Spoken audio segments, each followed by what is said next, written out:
السلام علیکم ورحمت الله وبرکاته. درود به جناب نبی صلی الله علیه وسلم. ګرانو دوستانو، خدای دې وکړي سره ته جوړ او روغ وي او د صحت په جامو کې به پټي. زه یم ستاسو ورور ستاسو ملګری محمد رفیع الله. وګورئ دوستانو، په دې هیله چې د ویډیو تر اخره پورې را سره ملګرتیا وکړئ. ان شاء الله زه هم ګټور معلومات تر تاسو پورې درسول غواړم. ګرانو دوستانو، غواړم چې د نننۍ ویډیو په اړه تاسو ته معلومات درکړم. هغه دا چې په ناسته سره د اوبو څښلو 5 ګټې دي. ګرانو دوستانو، چې کله تاسو په ناسته سره اوبه څښئ، ان شاء الله تاسو به د بدني لحاظه 5 ګټې ترلاسه کړئ.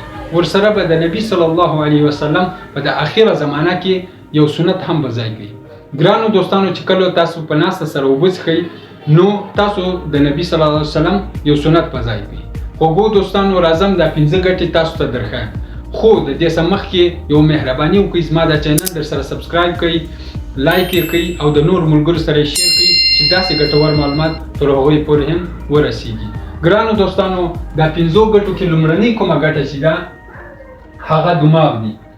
کله هم چې موږ په ناسته سره اوبه څښو، نو ان شاء الله زموږ دماغ به چې وي هغه به تازه وي، بوج به نه پر راځي. دویمه کومه ګټه چې ده ګرانو دوستانو، هغه د پښتورګو په اړه ده. پښتورګي باید داسې واضح ولیکم چې تاسو ته هم ښه معلوم شي. پښتورګو زموږ او ستاسې کوم پښتورګي چې دي، کډني چې ورته ویل کېږي په انګلیش کې، نو دا به چې وي دا به نه خرابېږي. درېیمه کومه ګټه چې ده ګرانو دوستانو، هغه څه ده؟ زموږ د پښو کومې ګونډې چې دي دا به درد نه کوي ان شاء الله. ګونډې ګرانو دوستانو، همداسې راځم څلورمه ګټه ده. څلورمه کومه ګټه چې ده هغه د څه په باره کې ده؟ هغه د زړه د والونو په اړه ده. د والونو په اړه ده. زموږ د زړه والونه به نه بندېږي. ګرانو دوستانو، راځم اخرنۍ 5مه کومه ګټه چې ده هغه د څه په باره کې ده؟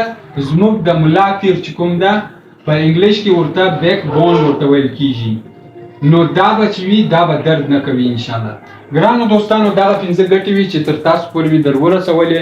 وګورئ دوستانو، خدای دې وکړي چې زما دا پیغام مو خوښ شوی وي او ستاسو څخه هیله لرم چې دا ګټور معلومات تر نور ملګرو پورې مو ورسوئ. هغه څنګه کېږي؟ دا زما کومه چینل دا ویډیوز چې دي دا به شیر کوئ او زما چینل به سبسکرایب کوئ. نو خدای دې وکړي چې تاسو هم خوشحاله او آباد ژوند ولرئ. اوبه څښئ. اوبه د انساني د بدن لپاره ډیر ضروري شی دی. باید تاسو په ګنټه کې حد اقل 1 ګیلاس اوبه وڅښئ. خوشحاله او جوړ اوسئ. Thank you for watching. Subscribe to my channel.